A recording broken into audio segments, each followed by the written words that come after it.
Who would have thought na yung pagsagot mo sa akin sa text ng third year would lead us right here to this moment? Sabi nga sa kanta, we were just kids when we fell in love. Not knowing what it was. So hanggang dun lang kasi baka makapiright tayo. So pero kidding aside, 17 years, grabe, sobrang tanggal.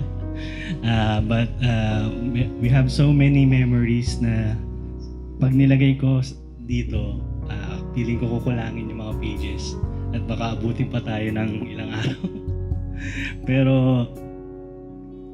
maraming mga happy memories, mga away, mga sobrang liit na rason para pag-awayan. Pero faithful talaga si Lord dahil sa loob ng 17 years na yun, sinamahan niya tayo at tinulungan niya tayong mag-grow, maging matured. At pinakagusto ko doon is continue pa rin tayo nagsaserve sa Kanya. So I feel so blessed and grateful kay Lord na ikaw yung binigay niya na makakasama ko sa mundong ito. And I couldn't have asked for a better partner. Minsan na-amaze pa din ako kung gaano mo kakuhang-kuha yung ugali ko. Pag nagbigay talaga si Lord, yung perfect match talaga para sa'yo.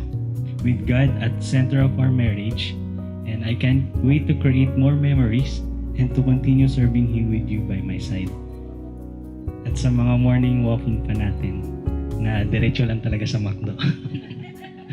I can't wait to begin this journey of life with you, my wife. I love you, mahal.